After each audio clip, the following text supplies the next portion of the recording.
MA final के लिए हम कुछ स्पेशल लेक्चर्स के वीडियोस बना रहे हैं और इसी क्रम में मैं आज आपको एक टॉपिक है उसको एक्सप्लेन कर रही हूँ। मैं उन्हीं सब टॉपिक्स को ले रही हूँ जो आप बीए पार्ट फर्स्ट में पढ़कर आए हैं और वो फिर से आपके एमए फाइनल के सिलेबस में लगे हुए हैं। इसलिए इनको ले रही हूँ जिससे आपको समझने में आसानी हो और आप इनको आसानी से हल कर सकें। आज मैं आपको राजनीतिक विकास और राजनीतिक आधुनिकीकरण, ये दोनों कंसेप्ट आपने पढ़े हैं बीए पार्ट फर्स्ट में और अभी पुनः आपके लगे हुए हैं। इनके बारे में मैं बात करूंगी आपसे क्योंकि आपकी परीक्षा का बहुत कम समय रह गया है। लेकिन यदि हम कुछ छोटे छोटे टॉपिक्स को यदि हम देख लेते हैं और कुछ उनकी डेफिनेशन है, उनके डिफरेंसेस हैं, उनको यदि हम वापस से रिवाइज कर लेते हैं तो हमारे लिए बहुत आसानी होती है। राजनीतिक विकास और राजनीतिक आधुनिकीकरण, ये दोनों कंसेप्ट या ये दोनों उपागम या ये दोनों दृष्टिकोण हमें समाजशास्त्र और अर्थशास्त्र का राजनीति विज्ञान पर जो इफेक्ट है उसके कारण ये हमारे राजनीति विज्ञान विषय में आए हैं। इन दोनों में डिफरेंस क्या है, सबसे पहले हम अंतर से अपनी बात शुरू करते हैं। तो कई विचारक ऐसे हैं जो ये मानते हैं कि राजनीतिक विकास और राजनीतिक आधुनिकीकरण, इन दोनों में कोई अंतर नहीं है। ये गुन्नार मिर्डाल जैसे हैं, लर्नर जैसे विचारक हैं, वो कहते हैं दोनों एक ही कंसेप्ट हैं। लेकिन कुछ कहते हैं कि राजनीतिक विकास एक बहुत ही व्यापक अवधारणा है और उसमें राजनीतिक आधुनिकीकरण समाया हुआ है। जैसे जॉगवराइब एक विचारक हैं, वो उनका ये कहना है कि राजनीतिक आधुनिकीकरण प्लस राजनीतिक संस्थाओं का यदि विकास होता है तो वो प्रक्रिया राजनीतिक आधुनिक विकास कहलाती है। ये सब जो है पुस्तकों के अंदर आपको अलग अलग विचार मिलेंगे। यहाँ हम थोड़ा सा इनके डिफरेंस की बात कर लेते हैं क्योंकि जब अलग अलग बात है, अलग अलग नाम है तो कुछ ना कुछ अंतर तो इनमें होगा ही। तो अंतर हंटिंगटन है जैसे इनमें डिफरेंस मानते हैं। राजनीतिक विकास एक अलग कंसेप्ट है और राजनीतिक आधुनिकीकरण एक अलग कंसेप्ट है। तो यदि आपसे परीक्षाओं में इनके अंतर के बारे में पूछा जाता है 5 नंबर के प्रश्न में, 2 नंबर के प्रश्न में या किसी और बड़े प्रश्न में, तो आप इसके अंदर जो स्पेसिफिक अंतर हैं, जो इसमें भिन्नता है, वो आप कैसे बताएंगे कि इसमें क्या अंतर है। तो वो मैं आपको बताती हूँ। देखिए, एक राजनीतिक विकास एक होता है सामान्य विकास और एक होता है राजनीतिक विकास। एक है आधुनिकीकरण और एक है राजनीतिक आधुनिकीकरण। दो इन शब्दों का आप अगर अंतर समझ रहे हो, विकास राजनीतिक विकास, आधुनिकीकरण राजनीतिक आधुनिकीकरण। तो यहाँ पे जो राजनीतिक आधुनिकीकरण की प्रक्रिया है, वो जो सामान्य आधुनिकीकरण चल रहा है हर किसी भी क्षेत्र में, चाहे वो शिक्षा के क्षेत्र में चल रहा हो, चाहे वो गरीबी हटाओ के क्षेत्र में चल रहा हो, और राजनीतिक आधुनिकीकरण उसी आधुनिकीकरण का अंग होती है। लेकिन जब हम राजनीतिक विकास की बात करते हैं तो वो जो सामान्य विकास, उस विकास से वो भिन्न होता है। ये एक आपको बात समझनी है कि राजनीतिक विकास की प्रक्रिया जो सामान्य विकास की अवधारणा है उससे अपना अलग अस्तित्व रखती है। लेकिन राजनीतिक आधुनिकीकरण की जो प्रक्रिया है वो सामान्य जो आधुनिकीकरण चल रहा है उससे वो अपना संबंध रखती है। ये दोनों के दोनों जो अवधारणाएं हैं उनका अपनी जो बेसिक और मूल अवधारणा है, इससे ये इनका संबंध है। ये थोड़ा सा आपको लग रहा होगा कि थोड़ी जटिल बात हो गई और समझ में नहीं आई, तो अगली बात मैं आपको बताती हूँ। वो ये है कि राजनीतिक विकास की आगे बढ़ने के कुछ निश्चित सोपान होते हैं, क्रम होता है कि पहले ये अवस्था आनी चाहिए, फिर ये अवस्था आनी चाहिए। जैसे हंटिंगटन ने कहा कि पहले प्रशासनिक तर्कसंगतता आनी चाहिए और फिर उसके बाद में राजनीतिक संस्थाएं विकसित होनी चाहिए और फिर जनता की सहभागिता बढ़नी चाहिए। ये क्रम आगे इसी तरीके से आमंड पावेल ने भी बताया, सभी ने क्रम बताया है। तो ये इसके निश्चित क्रम होते हैं राजनीतिक विकास के। लेकिन राजनीतिक आधुनिकीकरण के लिए ऐसे किसी क्रम की आवश्यकता नहीं होती। यदि पहले शिक्षा का विकास हो सकता है, जनसंख्या नियंत्रण हो सकता है, या अर्थव्यवस्था अच्छी हो सकती है, तो ये उसमें कोई निश्चित सोपान और क्रम नहीं है। जबकि राजनीतिक विकास में उसके अपने निश्चित सोपान और क्रम है, उसी क्रम से हमको आगे बढ़ना होता है। तो ये एक डिफरेंस जो है राजनीतिक विकास और राजनीतिक आधुनिकीकरण के कंसेप्ट में हमको मिलता है। इससे भी यदि हम आगे बढ़ें तो राजनीतिक विकास में विकास के साथ ही साथ पतन का कंसेप्ट भी है। यानी कई बार ऐसा हो सकता है कि हम विकास ना करके पतन की ओर बढ़ जाएं, लेकिन राजनीतिक आधुनिकीकरण में हमेशा आगे बढ़ने का ही प्रोसेस है, पीछे लौटने की कोई बात नहीं। यानी उसमें पतन की या उसमें जो है चीज़ों के खराब होने की या स्थितियों के बिगड़ने की ऐसी कोई बात नहीं है। लेकिन राजनीतिक विकास में विकास के साथ साथ पतन का कंसेप्ट भी है, और राजनीतिक पतन का ये कंसेप्ट, पॉलिटिकल डिके का ये कंसेप्ट हंटिंगटन ने हमको दिया। जैसे कि मैंने आपको बताया था, क्योंकि इस पर भी 2 नंबर का प्रश्न या 5 नंबर का प्रश्न आ सकता है कि राजनीतिक पतन की अवधारणा क्या है। तो आप एक नाम ध्यान रखिएगा, हंटिंगटन। और राजनीतिक पतन के कंसेप्ट में बताया गया है कि कई बार राजनीति में जो विकास होता है उसकी जगह वो पतन में भी कन्वर्ट हो सकता है। अब ये कैसे होता है? जैसे यदि वो जो वो निश्चित क्रम से नहीं हो रहा है, जो क्रम बताया गया है उस क्रम से यदि वो विकास नहीं हो रहा है, तो वो जैसे लास्ट वाला स्टेप यदि सबसे पहले आ गया तो वहां पे हंटिंगटन कहते हैं कि विकास की जगह पतन हो जाएगा। अभी कैसे होगा?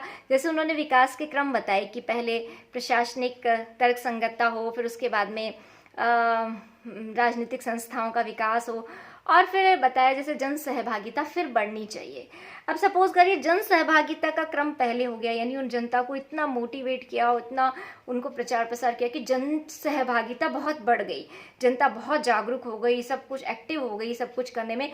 लेकिन उसके लिए पर्याप्त संस्थाएं ही विकसित नहीं हुई, ना तो व्यवस्थापिका अच्छे से बनी, ना कार्यपालिका बनी, ना न्यायपालिका अस्तित्व में आई अलग से, ना कोई अन्य संस्थाओं का विकास हुआ। तो अब ऐसी स्थिति में जनता जागरूक हो चुकी है, सजग हो चुकी है और एक्टिव हो चुकी, तो फिर क्या होगा? वो कहाँ पे एक्टिव होगी, कैसे अपनी चीज़ों को कहेगी, किससे करेगी? तो फिर वहाँ पे चूंकि संस्थाएं हैं नहीं, उनका विकास है नहीं, वो किसके पास जाए, कैसे करे, कोई स्पष्ट नहीं है। तो वो जो जन सहभागिता बढ़ी है वो फिर विद्रोह के रूप में कन्वर्ट हो सकती है, वो विद्रोह का रूप ले सकती, क्योंकि उसको पहले जगह दिया गया, पहले उसको उसकी सहभागिता को पहले तो बढ़ा दिया गया, लेकिन उसकी सहभागिता जिन स्तरों पर बढ़नी चाहिए, जिन संस्थाओं में बढ़नी चाहिए, उनका विकास नहीं हुआ।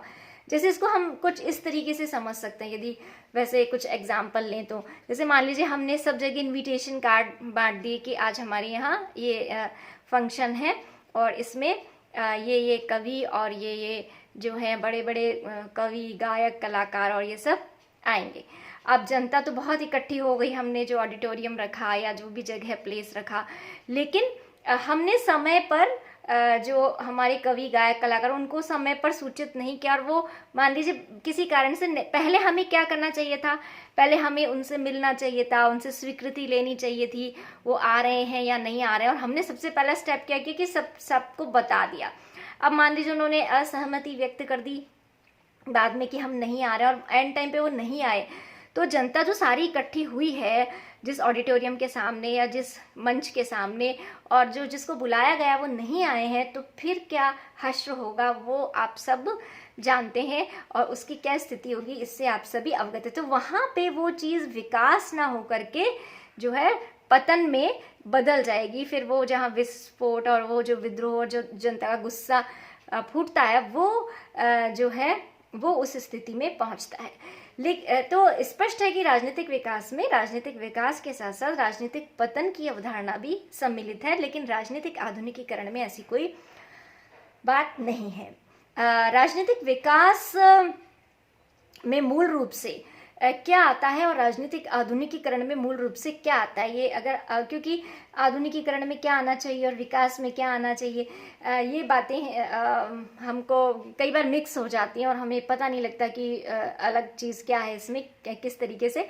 तो विकास के अंदर जो मूल बात आती है वो है कि राजनीतिक जो संस्थाएं हैं, जैसे पंचायती राज है, जैसे नगर पालिकाएँ हैं, जैसे व्यवस्थापिकाएँ हैं, जैसे कार्यपालिकाएँ, न्यायपालिकाएँ हैं, और जैसे आपके विभिन्न आयोग हैं, विभिन्न मानवाधिकार आयोग है और महिला संगठन, इन सब का डेवलपमेंट होना चाहिए। ये राजनीतिक विकास में आता है और ये अपने अपने निर्धारित कार्यों को करें। ये वाली बात राजनीतिक विकास में आती है। राजनीतिक आधुनिकीकरण में मूल रूप से उस व्यवस्था की, उस समाज की शिक्षा कैसी है, समाज के स्तर पर उन लोगों की सोच कैसी है, उनका बौद्धिक स्तर कैसा है, और वो कितने अमीर हैं, कितने निर्धनता कितनी कम है, आर्थिक विकास कितना अधिक है, शैक्षणिक विकास कितना अधिक है, उन बुद्धि संगतता का उनका स्तर कितना है, धर्म के बारे में वो लोग क्या सोचते हैं, क्या वो पिछड़े तो नहीं है, सांप्रदायिक तरीके से तो नहीं सोचते। ये वाली जो बातें हैं, ये वाली बातें राजनीतिक आधुनिकीकरण में मुख्य रूप से आती हैं। अब ये लेकिन जब आगे बढ़ती हैं दोनों की स्थितियां, राजनीतिक विकास की, राजनीतिक आधुनिकीकरण की, तो वो थोड़ी सी मिक्स हो जाती हैं।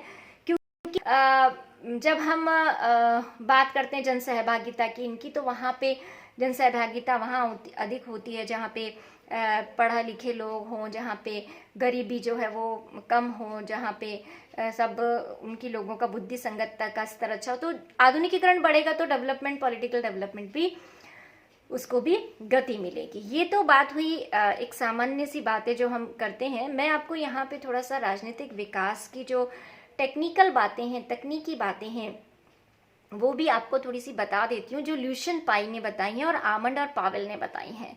ये दो विचारक हैं। हंटिंगटन का नाम तो मैंने आपको इसलिए बताया क्योंकि वो विकास के साथ साथ राजनीतिक पतन की भी बात करते हैं। अब यहाँ पे मैं आपको ल्यूशियन पाई और आमंड और पावेल के कंसेप्ट को बताती हूँ। आमंड और ल्यूशियन पाई ने राजनीतिक विकास की 3 विशेषताएं बताई हैं। ये आपको ध्यान रखनी है और यही आपको मुख्य रूप से लिखनी है।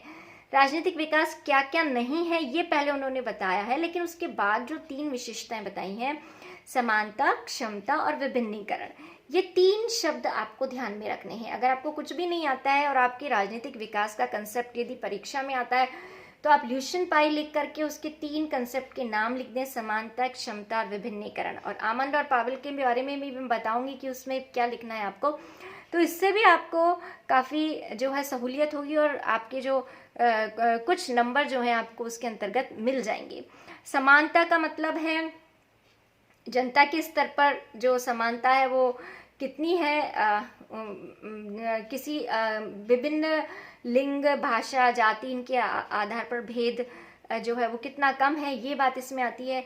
क्षमता में आती है राजनीतिक व्यवस्था की कैपेसिटी, यानी जिस राजनीतिक व्यवस्था जो चल रही है उसकी कैपेसिटी कितनी है, वो जो बहुत सारे जो तनाव आते हैं, बहुत सारी जो परेशानियां आती हैं, बहुत सारी जो उलझनियां आती हैं, उनको कैसे हैंडल करती है कोई भी पॉलिटिकल सिस्टम, कोई भी व्यवस्था, वो उसकी क्षमता कहलाती है।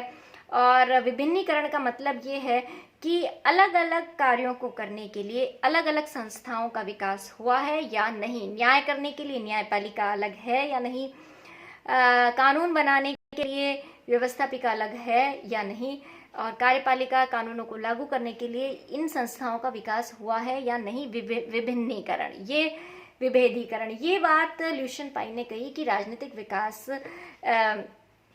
उन्होंने स्थानों पर इस तरीके से हम उसको पैमाना नापते हैं कि ये मुख्य रूप से ये जो कंसेप्ट है, ये तीसरी दुनिया के देश जो गरीब और विकासशील देश हैं उनको समझने के लिए या उनकी स्थितियों को मापने के लिए ये उपागम सामने आए थे। अब इसको यदि हम देखें तो आमंड और पावेल वो भी 3 बातें कहते हैं। एक तो कहते हैं भूमि का विभिन्नीकरण, दूसरी कहते हैं उपव्यवस्था स्वायत्ता, और तीसरा कहते हैं संस्कृति का लौकिकीकरण। ये 3 शब्दों का उन्होंने प्रयोग किया। अब ये 3 शब्द दिखने में तो बहुत कठिन है, लेकिन यदि हम देखें तो ये ल्यूशियन पाई ने जो बातें बताई हैं उन्हीं से मिलती जुलती बातें हैं। जैसे यदि हम देखें कि भूमि का विभिन्नीकरण, तो अगर आप ल्यूशियन पाई का जो 3rd स्टेप देखेंगे, विभिन्नीकरण या विभेदीकरण, तो उसी का रूप है, लेकिन उसमें डिफरेंस क्या है। ल्यूशियन पाई ने ये बताया कि व्यवस्थापिका अपना काम करे, कार्यपालिका अपना, न्यायपालिका अपना, इस तरीके से भूमि का मतलब उस तरीके से विभिन्नीकरण होना चाहिए। 3 संस्थाएं ऐसे अलग बननी चाहिए। भूमि का विभिन्नीकरण ने आमंड और पावेल ये कहते हैं कि वास्तव में ये देखना पड़ेगा कि वो संस्थाएं अपना ही कार्य कर रही हैं या किसी और का कर रही हैं, या ऐसा तो नहीं कि दिखने में तो ऐसा लग रहा है कि ये अलग अलग है लेकिन कार्य वस्तुतः एक ही जगह हो रहा है। फॉर एग्जाम्पल अगर हम लें, जैसे चीन को लेते हैं, चीन के संविधान में लिखा हुआ है कि सब लोकतंत्र है और सभी व्यवस्थाएं अपना अपना काम कर रही हैं, कानून बनाने के लिए अलग संस्था है और लागू करने के लिए अलग। लेकिन यदि हम भूमि का विभिन्नीकरण की बात करें, यदि हम वास्तव में देखें तो वहाँ ऐसा कुछ है नहीं। वहाँ पे एक ही साम्यवादी दल है जो सभी प्रकार के राजनीतिक कार्यों को अंजाम देता है। तो वहाँ पे विभिन्नीकरण तो दिखेगा आपको, लेकिन भूमि का विभिन्नीकरण, रोल नहीं दिखेगा। भूमि का विभिन्नीकरण या विभेदीकरण के भी आगे का स्टेप है, तो वहाँ पे वो चीज नहीं दिखेगी। तो यदि हम सत्य या वास्तविकता को जानना चाहते हैं तो आमंड और पावेल कहते हैं कि वहाँ पे भूमि का विभिन्नीकरण होना चाहिए। इसी तरीके से दूसरा उन्होंने नंबर बताया उपव्यवस्था स्वायत्ता। उपव्यवस्था स्वायत्ता का मतलब है कि जैसे उपव्यवस्थाएं हैं, जैसे पंचायती राज है, ये एक उपव्यवस्था है।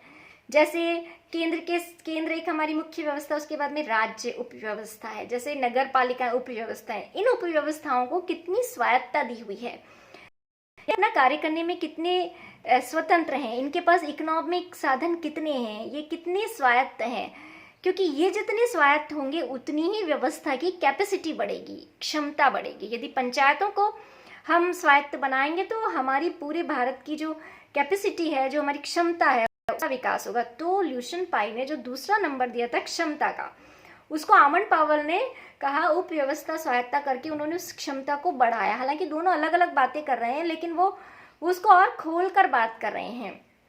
इसी तरीके से तीसरा जो स्टेप दिया आमंड पावेल ने, वो कहा कि संस्कृति का लौकिकीकरण। और संस्कृति का लौकिकीकरण यानी कि जो हमारी संस्कृति, उसमें कितना जो जन सहभागिता कितनी बढ़ सकती है, या जनता दूसरे के बारे में क्या सोचती है, अपने शासकों के बारे में क्या सोचती है, शासक और जनता का रिलेशनशिप कैसा है, वो जो जनता है आपस में एक दूसरे के साथ कैसा व्यवहार करती है, उनमें भाईचारे की कितनी भावना है, या उनमें जाति और धर्म को लेकर क्या बातें। इस संस्कृति का लौकिकीकरण, और इसी को ल्यूशियन पाई ने एक नाम दिया था जिसको हम कहते हैं जो सबसे पहला समानता का जो उन्होंने कंसेप्ट दिया था, वो इसी से संबंधित रखता है।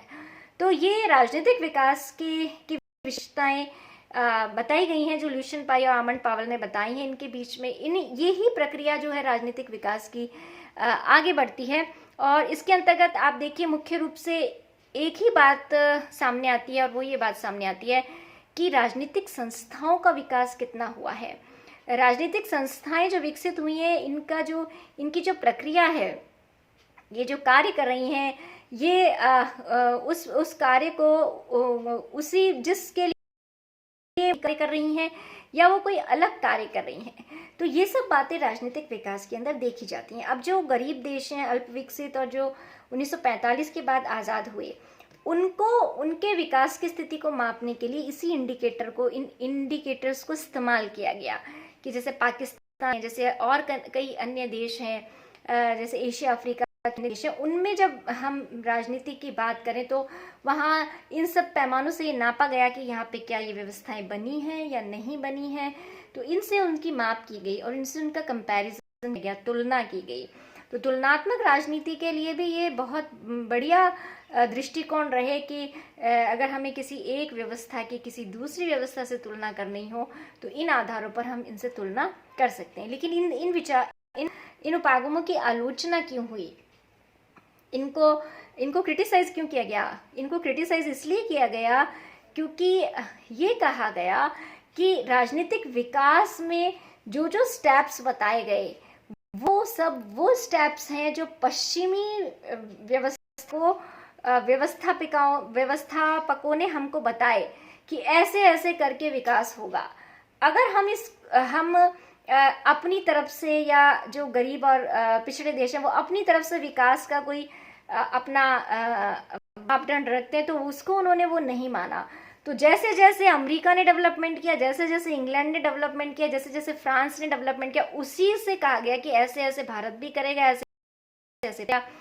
ऐसे ऐसे अन्य और देश भी इसी तरीके से चलकर आगे बढ़ेंगे, ऐसे ऐसे करके ही वो आधुनिकीकरण की प्रक्रिया में आगे बढ़ेंगे। तो ये इसकी आलोचना का मुख्य कारण रहा कि हम पाश्चात्य विकास जो हुआ है उसी स्टेप्स को क्यों माने, हम जो पाश्चात्य आधुनिकीकरण की प्रक्रिया उसी को क्यों फॉलो करें। तो इन सब बातों को लेकर राजनीतिक विकास और राजनीतिक आधुनिकीकरण इनकी भी आलोचना हुई है। और ये पूरी तरह सिद्धांत नहीं है, एक दृष्टिकोण है, सिद्धांत का रूप नहीं ले सकते, ये एक केवल हमको दिशा बता सकते हैं। तो इन टॉपिक्स को आप पढ़िए, और मैं समझती हूँ कि बहुत सारे टॉपिक्स हमने कवर कर लिए हैं। इसके बावजूद भी अगर किन्हीं टॉपिक्स को आप और समझना चाहते हैं तो आप मुझे चैट में लिख दीजिएगा। बाकी आपके व्यवहारवाद, उत्तरवाद, राजनीतिक विकास, राजनीतिक आधुनिकीकरण, राजनीतिक संस्कृति, समाजीकरण, ये कुछ टॉपिक्स मैंने आपको नए कवर करवाए हैं। अब बहुत ज़्यादा यदि हम बात करते हैं तो फिर आपका रिवीजन अवरुद्ध हो सकता है, इसलिए अब आप अपनी पढ़ाई जारी रखें जो भी आप पढ़ते आ रहे हैं, और उसी को आप अच्छे से अपना प्रेजेंट करें, अपना प्रेजेंटेशन अच्छा रखें, कॉन्फिडेंस से जाएं।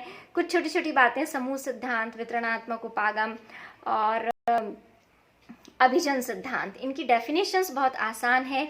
आप मुझे यदि रिक्वेस्ट भेजेंगे और यदि मुझे डिमांड करेंगे तो मैं इनके बारे में आपको एक वीडियो और बना के सेंड कर सकती हूँ। लेकिन अभी फ़िलहाल जब आप इसकी डिमांड करेंगे तभी ऐसा मैं करूँगी, क्योंकि मैं चाह रही हूँ कि आपने जो पढ़ा है आप उसी को अब रिवाइज़ करें। और कल आपका प्रश्न पत्र है, कल आपका पेपर है। आप सभी को बहुत बहुत शुभकामनाएं।